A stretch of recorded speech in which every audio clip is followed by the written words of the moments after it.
야, 인생이 그런 것 같아요.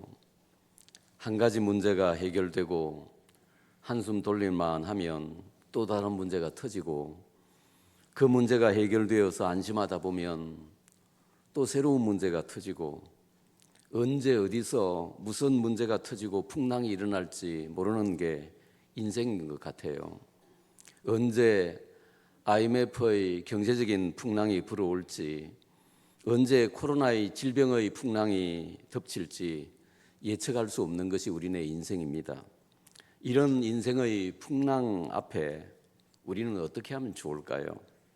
오늘의 본문은 예루살렘에서 체포된 바울이 로마 황제에게 상소한 거로 재판을 받기 위해서 이제 가이사랴에서 로마로 가는 배를 타고 지금 항해하고 있는 중입니다. 그런데 바울 일행이 탄 알렉산드리아호는 도중에 유라굴로라고 하는 거대한 풍랑을 만나 결국 전복되고 맙니다. 유라굴로라고 하는 말은 동풍이란 뜻의 유라와 북풍이란 뜻의 아굴라의 합성어로 북동풍이란 뜻입니다. 바울 일행이 탄 알렉산드리아호는 북동쪽에서 불어오는 허리케인 유라굴로라고 하는 광풍을 얻어맞고 배는 전복되고 승객들은 죽을 뻔한 위기에 빠지게 되는 것입니다. 제가 처음 큰 배를 타본 것은 고등학교 2학년 때 제주도로 수학여행 갈 때였습니다. 저희들은 부산에서 제주까지 가는 아리랑호라고 하는 대단히 큰 배를 탔는데 정말 마음이 설렜습니다. 고등학교 때의 수학여행, 그것도 배를 타고 넓은 바다를 지나 제주도로 가는 수학여행이 얼마나 참 우리에게 낭만과 꿈을 불러일으켰겠습니까? 우리는 노래도 부르고 또 정말 기분 좋게 출발했습니다. 그러나 배를 타고 1시간쯤 지나자 파도가 굉장히 많이 쳤어요. 여기저기서 오바이트를 하며 배멀미를 하는데 저도 예외는 아니었습니다. 저는 원래부터 어릴 때부터 차만 타면 30분 이상을 타기 어려워요. 멀미를 하고 오바이트를 하던 사람입니다. 차만 타도 멀미를 하는데 부산에서 제주까지 가는 배 14시간 갔었습니다. 배를 타고 가면서 얼마나 멀미를 했겠습니까? 흔들리는 배에서 얼마나 토를 해댔던지 나중에는 더 올라올 것이 없어서 노란 액체, 저는 똥물인 줄 알았는데 위액이라 그러더라고요. 위액까지 다 개어냈습니다. 완전히 정말 죽는 줄 알았습니다. 얼마나 힘들었던지 갑판의 그 배 난간을 붙잡고 심지어 뛰어내리고 싶다는 생각도 했었습니다. 내리지도 못하고요. 꼼짝없이 배에 갇혀서 14시간 동안 죽을 만큼 힘들게 배멀미를 해본 저로서는 이 성경을 대할 때마다 바울과 승객들이 얼마나 배멀미를 했을까 그런 짠한 마음이 들곤 합니다. 바다에는 항상 크고 작은 파도가 있듯이 사람은 누구나 인생길에 풍랑을 만납니다. 이건 믿는 사람이나 믿지 않는 사람이나 똑같아요. 여러분은 지금까지 인생 항해를 하면서 죽을 만치 힘든 풍랑을 겪어본 적이 있습니까? 본문을 통해서 바울이 탄 배가 풍랑 만난 것을 보면서 우리가 왜 인생에서 풍랑을 만나게 되는지 생각해 보고자 합니다. 우리는 인생길에서 왜 풍랑을 만날까요? 첫째로 절기와 상황을 무시했기 때문입니다. 9절에 보면 여러 날이 걸려 금식하는 절기가 이미 지났으므로 항해하기가 위태한지라고 했습니다.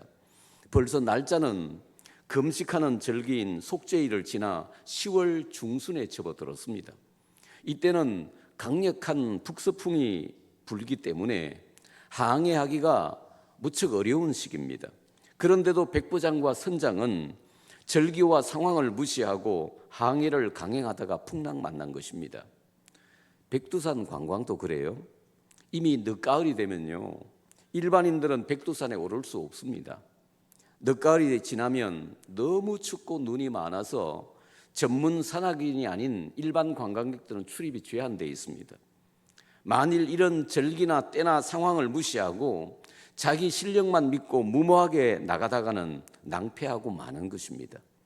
전도서 3장 1절 이하에 범사에 기한이 있고 천하 만사가 다 때가 있나니 날 때가 있고 죽을 때가 있으며 심을 때가 있고 심은 것을 뽑을 때가 있으며 죽일 때가 있고 치료할 때가 있으며 헐 때가 있고 세울 때가 있으며 울 때가 있고 웃을 때가 있으며 슬퍼할 때가 있고 춤출 때가 있다고 했습니다.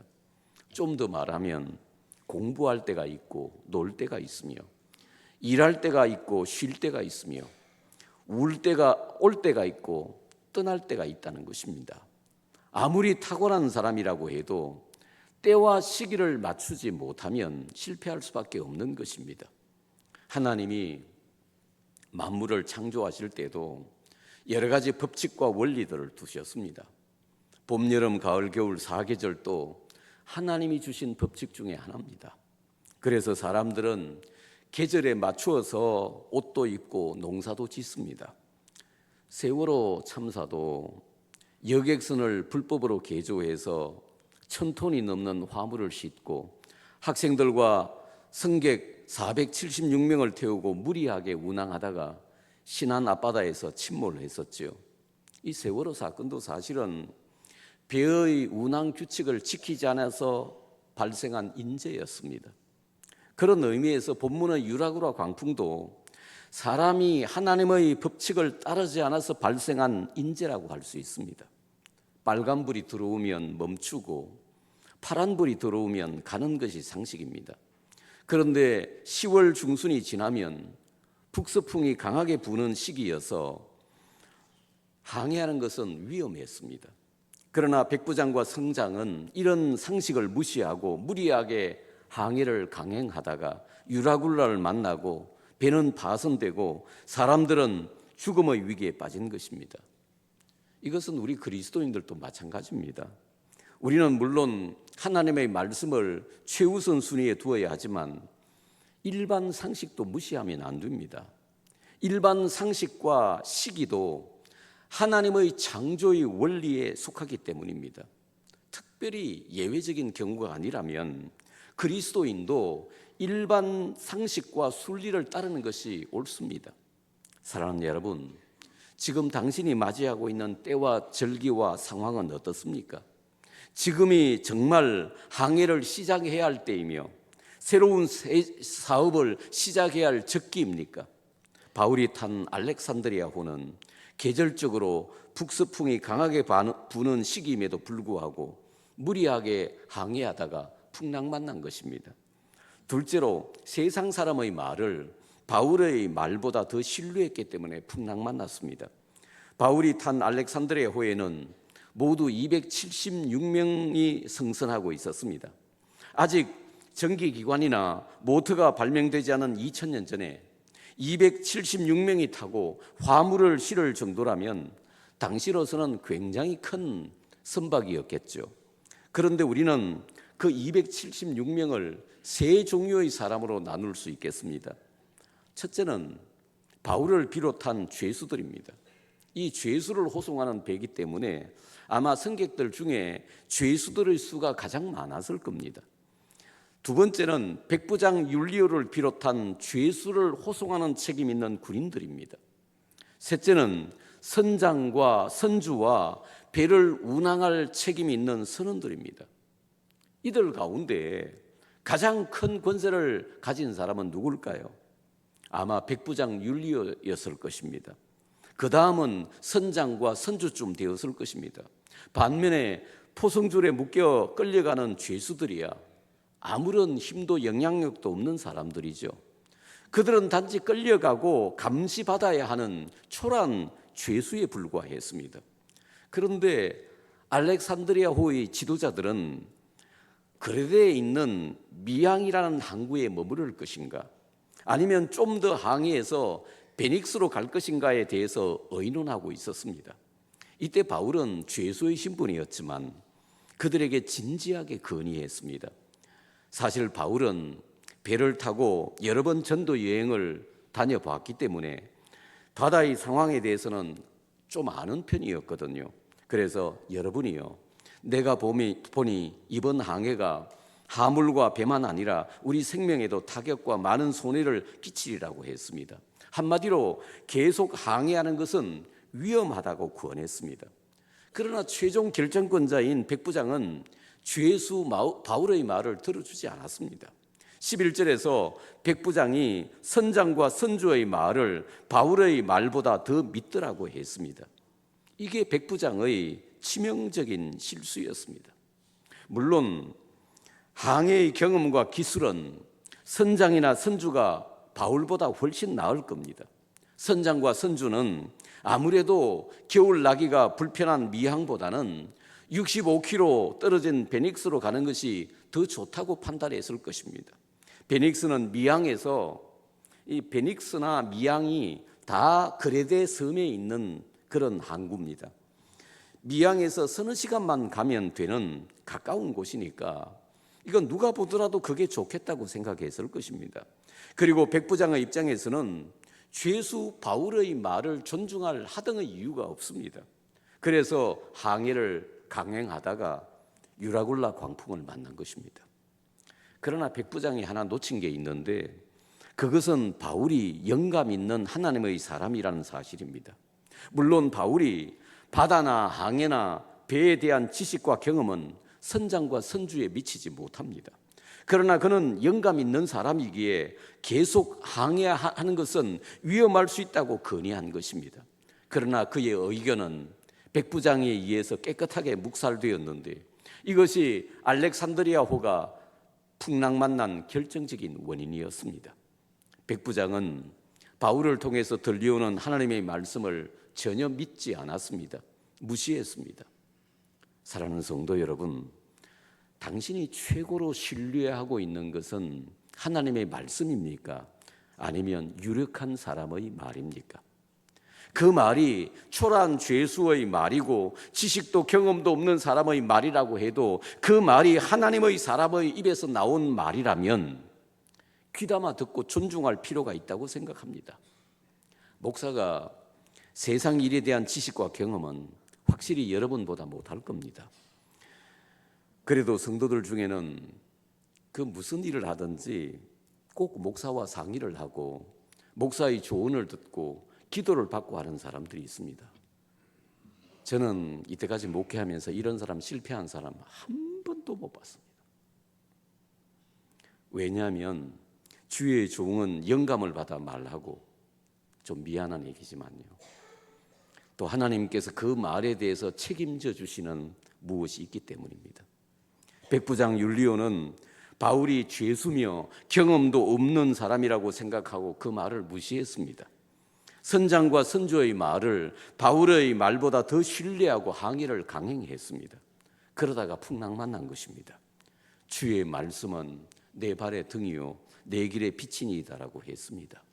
당신은 세상 지식인의 말과 하나님의 말씀 중에서 솔직히 어느 것을 더 존중하고 신뢰하십니까? 셋째로, 편안함만 추구하다가 풍랑만 났습니다. 시기가 좋지는 않았지만 선장과 선주는 자기들의 기술과 경험이라면 몇 시간이면 갈 수 있는 거리니까요, 베닉스까지는 얼마든지 항해할 수 있겠다고 생각했을 것입니다. 뿐만 아니라 약간의 위험 부담이 있었지만 항해를 강행한 것은 지금 머무르고 있는 미항이 협소했기 때문에 겨울을 보내기에는 여러모로 불편했습니다. 이제 곧 겨울이 다가오는데 석 달 아닙니까? 그 추운 겨울을 좀 더 편안하고 분위기 있는 곳에서 보내고 싶었습니다. 그 항구가 겨울을 지내기에 불편하므로 거기서 떠나 아무쪼록 베닉스에 가서 겨울을 지내자 하는 자가 더 많으니라고 했습니다. 미항보다는 좀 더 편안한 베닉스에서 겨울을 보내고자 무리하게 항해하다가 풍랑 만난 것입니다. 편안함, 안락함, 세상적인 축복만 쫓아다니면 풍랑 만날 수 있습니다. 우리는 세상적인 편안함보다는 영적인 평안, 신앙적인 평안을 더 추구해야 합니다. 많은 사람들이 사실은 세상적인 편안함과 안락함, 세상적인 성공과 욕심을 추구하다가 좌초하는 것입니다. 여러분, 그 롯이 실패한 이유를 아십니까? 아브라함은 조카 롯에게 먼저 선택할 것을 제안하면서 나를 떠나가라. 내가 좋아하면 나는 우하고 내가 우하면 나는 좋아하리라고 했습니다. 그래서 롯이 선택한 곳이 어디입니까? 소돔 가까운 요단들이었어요. 롯이 소돔을 선택한 것은 하나님을 위해서나 신앙을 위해서가 아닙니다. 그 땅이 물이 넉넉하고 여호와의 동산같이 비옥했기 때문에 선택했습니다. 그는 육신적인 목적으로 소돔으로 갔고 결국 거기서 실패하고 말았던 것입니다. 당신은 무엇을 위해서 그것을 선택하십니까? 말은 하나님의 영광이라고 하지만 실제는 세상적인 편안함과 욕심을 추구하기 위해서가 아닙니까? 우리는 육신적인 유익과 편안함을 위해서가 아니라 신앙을 위해서, 하나님의 영광을 위해서 선택해야 하지 않겠습니까? 넷째로 다수의 의견을 따르다가 풍랑 났습니다. 그 항구가 겨울을 지내기에 불편하므로 거기서 떠나 아무쪼록 베닉스에 가서 겨울을 지내자 하는 자가 더 많으니라고 했습니다. 편안하고 분위기 있는 곳에서 겨울을 보내기 위해 베닉스로 가자고 하는 사람들이 더 많았습니다. 선장과 선주뿐만 아니라 대부분의 사람들이 이구동성으로 베닉스에 가자는 거예요. 그래서 항해를 강행하다가 풍랑 만난 것입니다.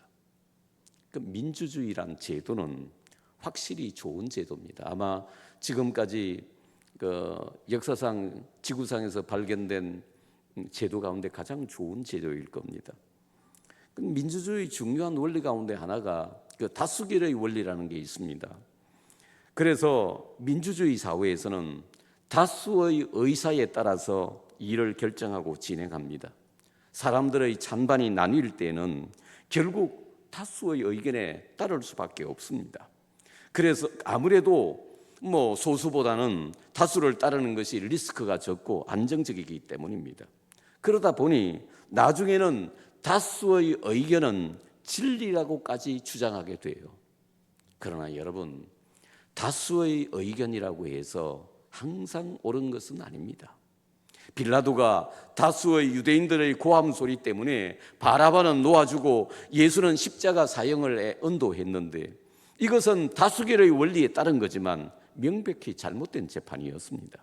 멀리 보지 않아도 우리나라 국회를 봐도 우리 알 수 있지 않습니까?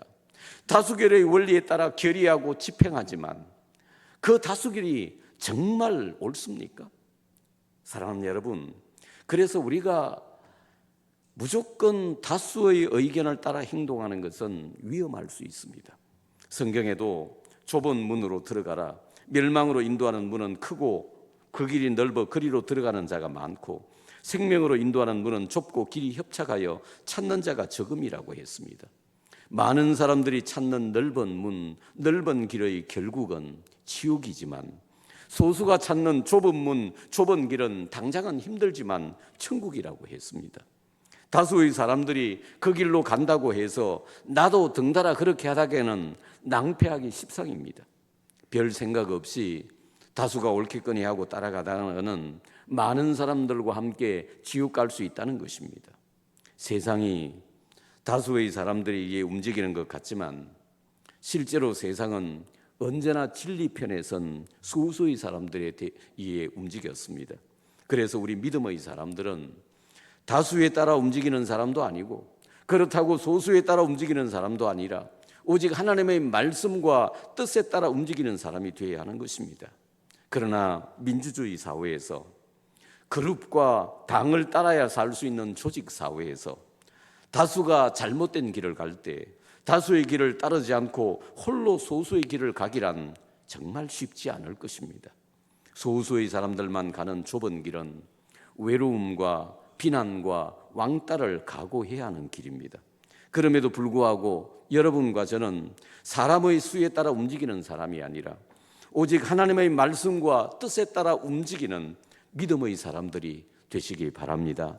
그러나 알렉산드리아호는 다수의 의견을 따라가다가 풍랑 만나고 말았습니다. 다섯째로 일시적인 형통이 궁극적인 성공이 아닐 수 있습니다.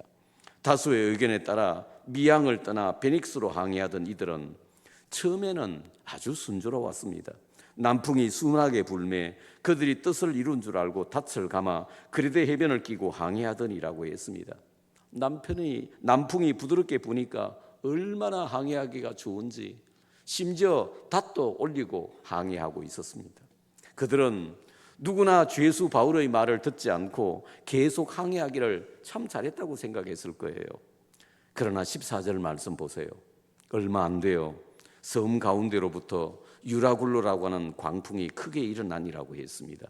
갑자기 유라굴라 광풍이 바다에 자결했습니다. 18절 이하에 보면 이 광풍이 얼마나 대단했던지 이튿날 사공들이 배를 가볍게 하기 위해서 짐을 바다에 풀어버립니다. 그리고 사흘째 되는 날에는 배의 운항 기구들도 스스로 바다에 던져버립니다. 큰 폭풍은 14일이나 계속되었고 하늘의 태양도 별도 볼 수 없는 상태로 그들은 풍랑 속에서 길을 잃고 표류하고 있었습니다. 나침판도 없을 때예요. 배에 탄 사람들은 완전히 구원의 소망을 잃었습니다. 그러다가 이리저리 몰려다니다가 결국 알렉산드리아호는 전복되고 말았던 것입니다. 그러므로 여러분, 일시적인 형통과 성공이 궁극적인 형통과 성공은 아닐 수 있습니다. 출발이 좋았다고 해서 반드시 결과도 좋은 것은 아닙니다. 운동 경기도 초반에 리드하다가 역전패 당하는 경우도 얼마든지 있지 않습니까? 그러므로 우리는 일시적인 형통과 성공에 도취했다가 마지막에 실패하는 우를 범해서는 안 되겠습니다.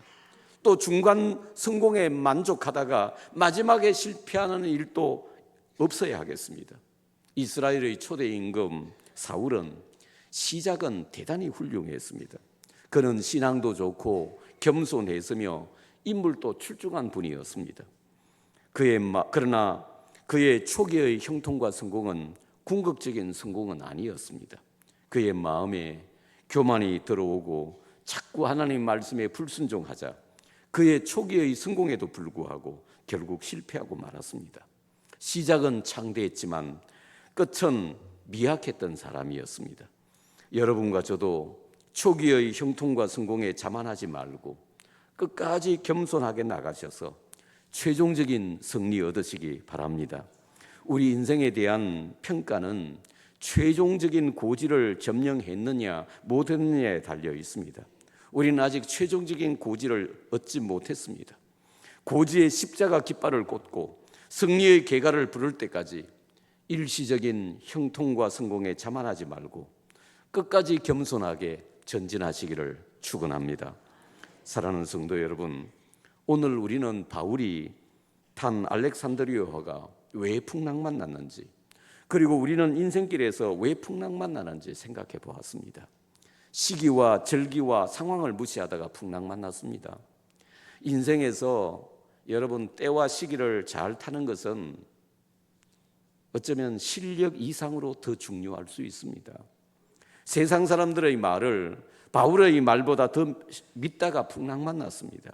인간의 눈으로 보기에는 아닌 것 같아도 말씀은 항상 옳고 바르다는 것을 알아야 합니다. 그래서 당장은 아닌 것 같아도 하나님의 말씀을 따르면 결국 평탄하고 형통한 것입니다. 미양이 겨울을 지나기가 불편해서 무리하게 베닉스로 항해하다가 풍랑만 났습니다. 우리는 육신적인 편안함과 유익을 추구하기보다 신앙과 하나님의 영광을 위해서 나가는 것이 맞습니다. 다수의 의견을 쫓다가 풍랑만 났습니다. 다수가 반드시 진리는 아닙니다. 우리는 사람의 수에 편성하기보다 하나님의 말씀과 뜻을 존중하고 따를 수 있어야 합니다. 그리고 일시적인 형통과 성공이 궁극적인 성공은 아닐 수 있습니다. 우리는 고지를 점령하고 십자가 깃발을 꽂을 때까지 초심을 잃지 않고 전진해야 하는 것입니다. 우리가 인생길에서 이런저런 풍랑을 만나지만 그 중에 의미가 없는 풍랑은 저는 하나도 없다고 생각합니다. C.S. 루이스 교수가 옥스퍼드 대학에서 설교하고 나올 때 한 학생으로부터 이런 질문을 받았다고 합니다. 당신이 증거하는 하나님이 살아 계시다면 어찌하여 이 세상에 설명할 수도 없고 이해할 수도 없는 고통이 있는 것입니까? 이때 루이스 교수는 이런 유명한 대답을 했습니다. 고통이 있어도 교만한 인생인데 만약 인생길에 고통마저 없다면 사람들은 얼마나 더 교만하겠습니까? 그리고 덧붙여서 이렇게 말했습니다. 고통은 귀먹은 사람들을 깨우는 하나님의 메가폰입니다. 하나님의 확성기입니다. 그렇습니다. 우리가 평안할 때는 하나님의 음성을 잘 듣질 못합니다.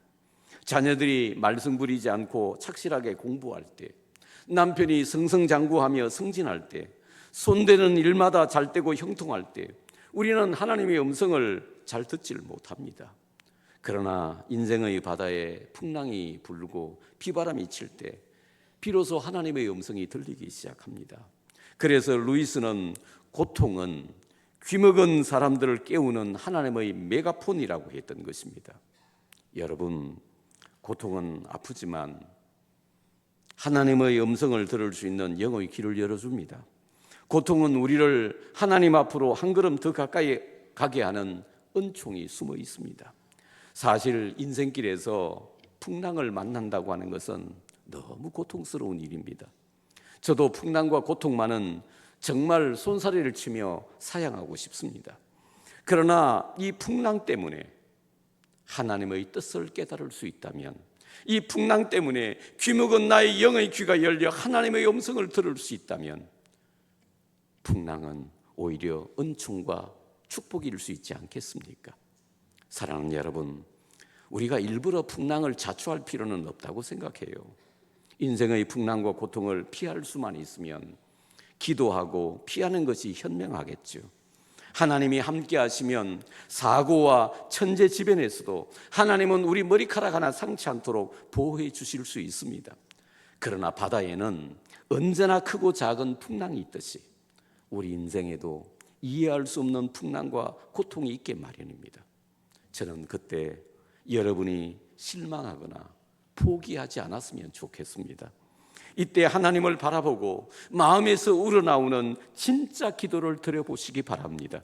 오히려 이 풍랑 때문에 하나님의 뜻을 깨닫고 영의 귀가 열려 평소에 듣지 못하던 하나님의 음성을 들을 수 있기를 바랍니다. 세상으로 향하던 내 삶이 방향을 바꾸어 하나님께로 향하고 이 풍랑 인연하여서 더 빨리 소원의 항구에 도달하시기 바랍니다. 따지고 보면, 멀리 보면 풍랑이 꼭 나쁜 것만은 아니거든요. 내 인생길에 일어나는 풍랑과 고통의 의미를 깨닫고 오히려 이것 때문에 하나님 앞에 더 가까이 나가고 변하여 새 사람 되고 합력하여 선을 이루는 하나님의 은혜와 축복을 경험하시기를 축원합니다. 기도하시겠습니다.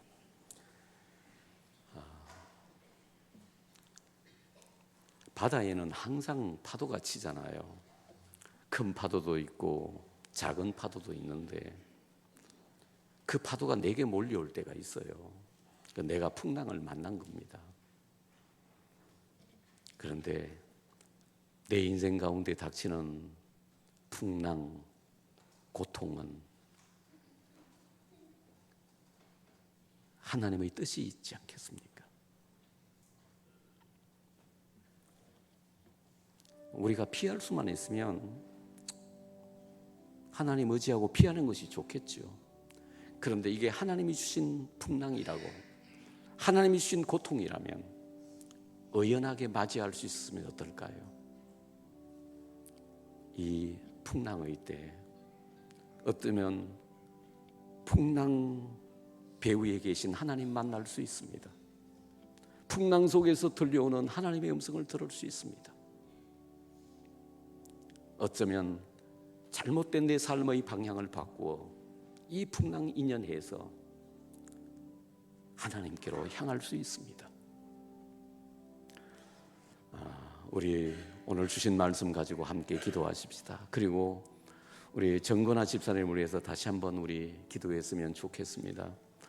지난주에 좀 어려운 고비를 넘기고 이제 정신이 깨어났고 자가호흡도 하고 죽도 드실 수가 있고 이제 갑자기 좀 좋아졌습니다. 내일 8시에 2차 수술에 들어갑니다. 기도해 주시기 바랍니다. 저는 우리가 이렇게 기도했으면 좋겠습니다. 여호와의 치료의 광선이 임해서 치료가 급속하게 이루어지게 해달라고, 하나님의 영광과 기적이 그에게 나타나게 해달라고 우리 정근아 집사님을 위해서 기도하고, 또 오늘 주신 말씀을 위해서 합심해서 하나님께 기도하겠습니다. 우리 하나님 아버지 감사합니다. 주신 말씀을 믿음으로 받습니다. 우리 정근아 집사님, 하나님 내일 2차 수술합니다. 정신이 들게 하시고 자가호흡하게 하시고 미약하나마 죽도 먹고 의사 표시도 할 수 있게 해주셔서 감사합니다. 여호와의 치료의 광선이 그에게 임했어서 치료가 급속하게 일어나게 하시고 하나님의 영광과 능력을 그에게 나타내 주시옵소서. 하나님의 살아계심과 능력을 보여주시고 우리 함께 속히 예배할 수 있도록 도와주시옵소서. 내일 8시에 2차 수술합니다.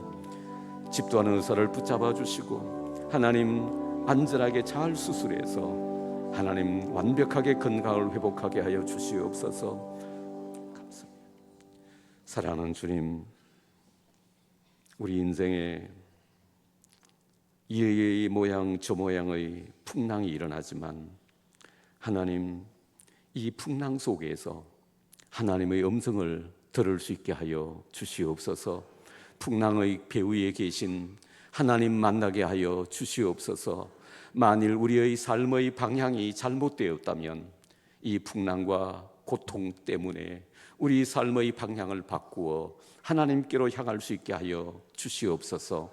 지금 우리 성도들 가운데 극심한 풍랑으로 죽을 만치 힘든 분들 있습니다. 위로해 주시고 새 힘 주시고 하나님 바라보게 하시고 말씀 붙잡게 하여 주시옵소서. 그리고 꼭 이 풍랑을 이겨서 승리하게 하시고 속히 소원의 항구에 도달하게 하여 주시옵소서. 예수님 이름으로 기도하옵나이다. 아멘.